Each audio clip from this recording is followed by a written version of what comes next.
Well, I think it looks so ridiculous and impossible. And you can tell it's real because it looks so fake, honestly. Like, we'd have way better CGI if it was fake. This is live on the air, okay? I'm going to zoom in on the Earth in Photoshop. You see the Earth? Okay, I'm going to go to Image, Adjust, Levels, and I'm going to bring the levels up. Uh-oh. What is that? Why is there a square box around the Earth?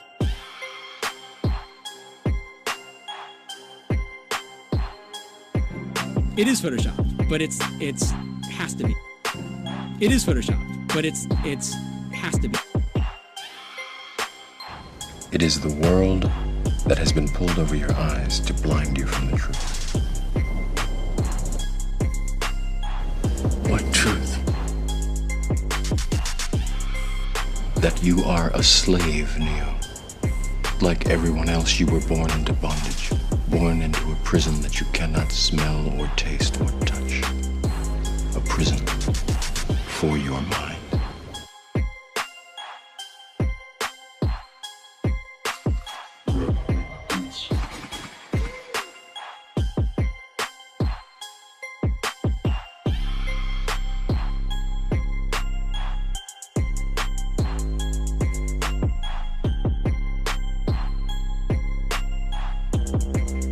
So let's use this model of the Earth.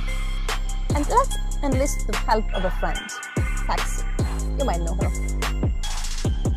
Next segment, I'm going to show you how NASA grabs objects in 3D space, rotates them around, manipulates them. They can do this with water, with cloth, anything. And the cool thing about it is we can take what they're doing, what they're seeing with their contact virtual reality augmented lenses, and put that on a separate video layer live.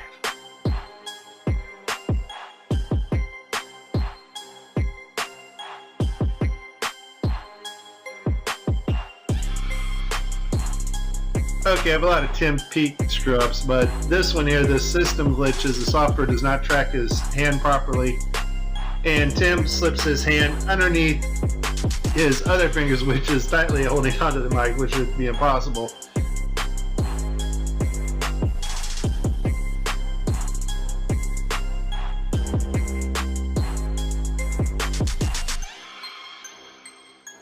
You can tell it's real because it looks so fake, honestly. Like, we'd have way better CGI if it was fake.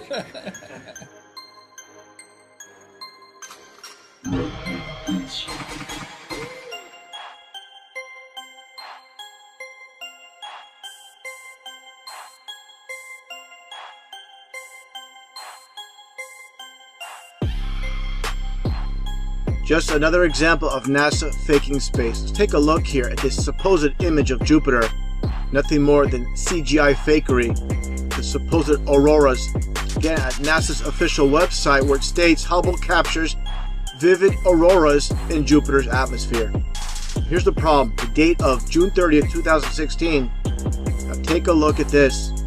Another so-called official image of Jupiter. This one's from back in 2014. You see the problem here? Now let's take a closer look at the supposed two images provided from NASA of Jupiter. All the clouds are in the same exact position. Here's a side-by-side. People can't see what's taking place here with NASA. Nothing more than fakery. I mean, give me a break. This is a complete insult. You have a brain in your head.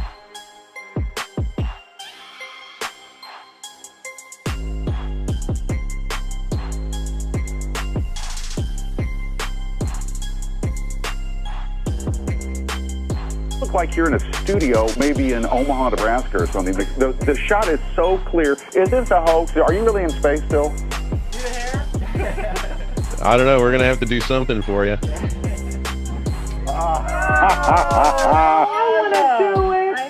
Oh, yeah, I can do that. Watch this. Is this a hoax? Are you really in space still?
Could you do a somersault right now?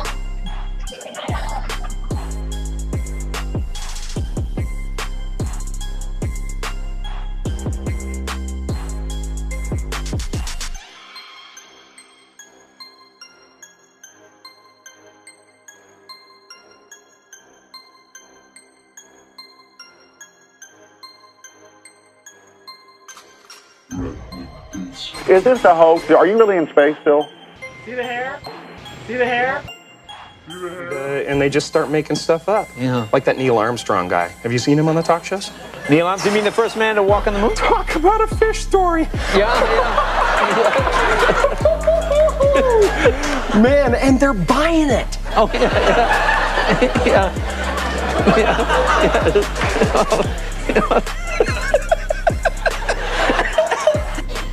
So many times during spacewalks outside the International Space Station, we can see air bubbles rising up. Can you touch on how there are air bubbles in space? Can you be more specific? Air bubbles?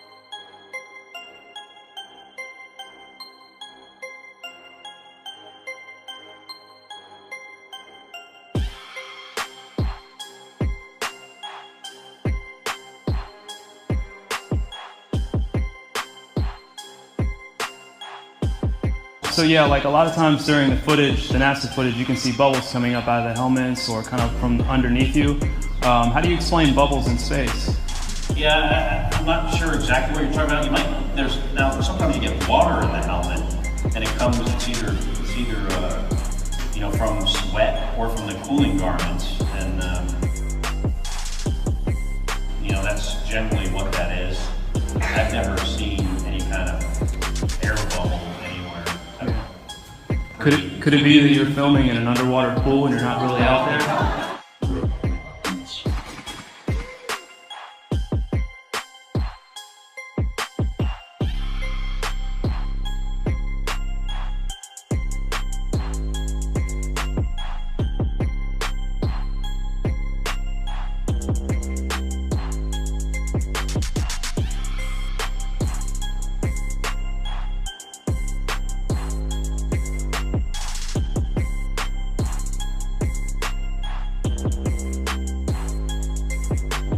Let me tell you why you're here.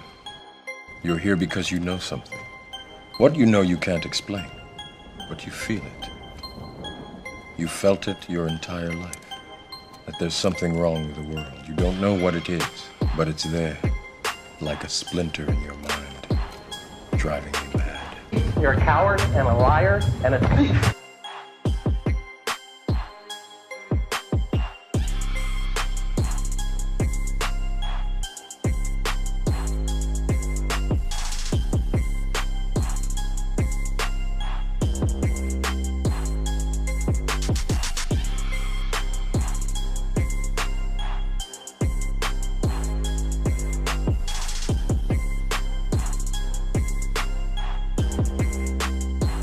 In 1986, the shuttle Challenger exploded about 74 seconds after takeoff, killing all 7 astronauts inside.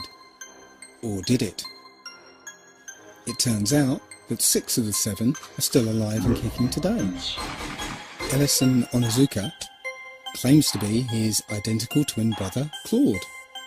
Yeah, I've got an identical twin brother, Claude, too. The Challenger pilot, Mickey Smith, hasn't even bothered changing his name. He's now Professor Michael J. Smith of University of Wisconsin. Now, Krista McAuliffe was a bit of a sneaky one. She was the Challenger payload specialist, quite famous for being a teacher. It turns out during her astronaut days she was using her middle name, Krista, and now she goes by her first name, Sharon. The Challenger commander, Francis Richard Scobie, is now Dick Scobie, which sounds like a rather unpleasant disease. Judith Resnick, the Challenger mission specialist, again hasn't even bothered changing her name. She's a professor at Yale Law. And finally, Ronald McNair, another Challenger mission specialist, claims to be his identical twin brother, Carl McNair. What are the odds? So there I was, just minding my own business, looking at Google Earth, and This big, snow-covered monstrosity is staring me in the face like, why is that covered in snow? So I keep digging a little bit deeper, and I finally get underneath this cloud cover here, and a few images pop up. And I say, oh, images, what are they? Well, this is what you got, which I'm sure that looks familiar to you, right? Looks just like the pictures they give us of Mars. So I'm just kind of creeping around here and definitely noticing the same kind of undulation changes and same kind of rock, same kind of dirt. Only thing that's missing is that nice little red tint that they pay somebody $150,000 a year to put on there. So I'll keep kind of going through here and see if it... What the...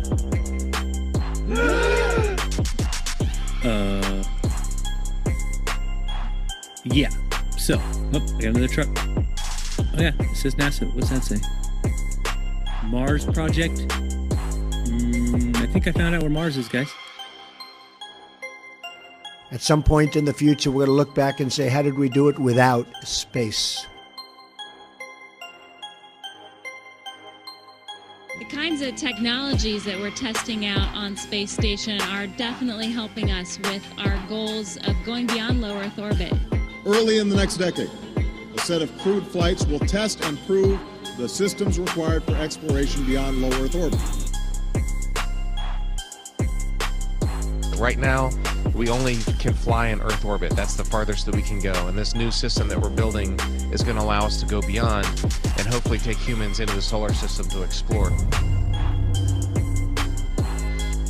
As we get further away from Earth, we'll pass through the Van Allen belts, an area of dangerous radiation. We must solve these challenges before we send people through this region of space. We must solve these challenges before we send people through this region of space. There's a small problem with going to the moon, and inch by inch, NASA is leaking out that they know that there's a problem there. It's called the Van Allen belts, high radiation belts of charged particles around Earth, and we don't know how to get through them, they say. Well, isn't that interesting, because there sure didn't seem to be a problem back in 1969. The moon landing stopped in 1972 and we haven't been back. We haven't been beyond the Van Allen belts. NASA admitted that it had lost the original footage of man's first steps on the moon. To YouTube and watch A Funny Thing Happened on the Way to the Moon. It contains newly discovered evidence, which is part of the missing tapes, of outtakes from the first mission to the moon, of them falsifying a shot of being halfway to the moon. For NASA to come out and say that all the tapes were erased, I mean, it's incredible. Geraldo, this isn't just one tape. This is rooms of tape labeled Apollo 11 moon landing. Someone had to physically go and erase it. It's very challenging to try to prove we landed on the moon, and it shouldn't be challenging. The tape should be there. There should be plenty of evidence. I mean, it's proof right there. This is an official NASA photo of the first Apollo 11 lunar module landing on the moon. I mean, it's right there. This is proof, man. It's the picture's right there. It's landing on the moon. But the only problem I have with this picture is that it's taken from the moon.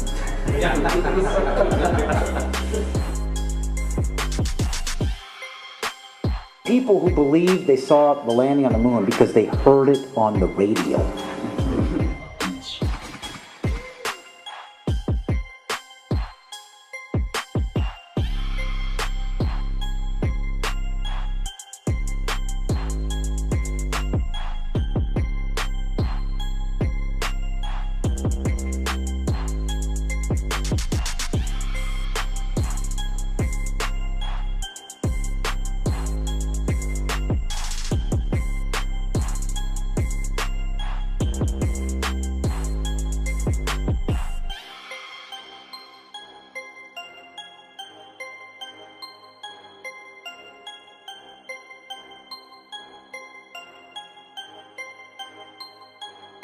There's a picture of the INSAT actually being deployed from the spacecraft. Did you see it in the background? There was a guy in the background, man. I'm not kidding you. You can't deny that that's someone in the background. There's a guy moving in the background.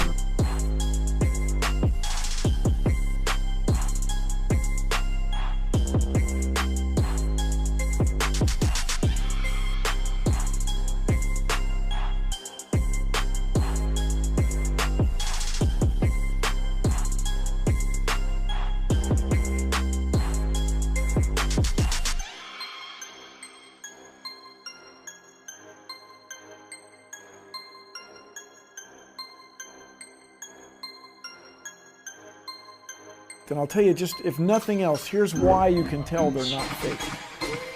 Just to create the paperwork, that amount of paperwork would make faking it prohibitively expensive. No one could afford to generate that much documentation. All of that happened in a little town called York, Maine, across the United States from where we're talking to you right now. Across the United States from where we're talking to you right now. My research of the last year has led me to the conclusion that not even low Earth orbit is possible, that the International Space Station is a hoax, and all manned space travel is fake. First though, let's have a look at the International Space Station.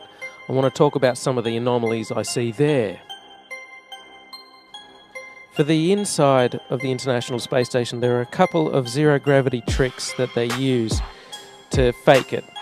The first is they have a complete mock-up of the International Space Station built on the inside of an airplane. And that airplane does a bunch of rises and falls. It does an upside-down parabolic trajectory, and that simulates zero gravity. The other main way they simulate the zero gravity is with suspension in front of a blue screen. And they use that trick for extended periods of time, for longer than 45-second segments. But they can't move around as much. They can't do the acrobatic flips and rolls in the extended mode.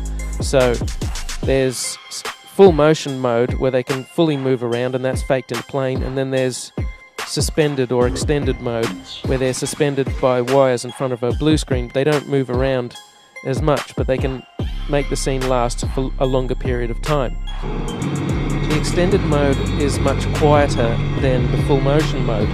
In full motion mode, you can actually hear the sound of the jet engines, the engines of the airplane. In every single scene of full motion mode, in every segment of the International Space Station, you can hear this loud sound, the sound of the jet engines. You could argue that it's the air conditioning system. Not even an office air conditioner is that loud.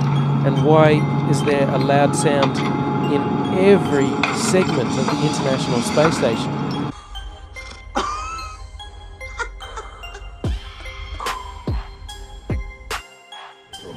Mr. Armstrong, Bart Sibrel, ABC Digital.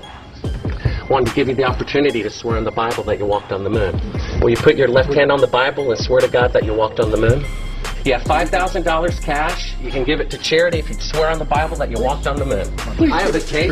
It'd be fine. Why don't you swear to... Why not? Why won't you do it?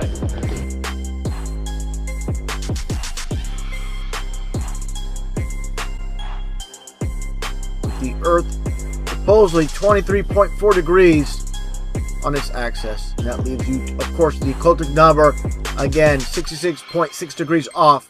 Well, Earth is supposedly orbiting around the sun at 66,600 miles an hour.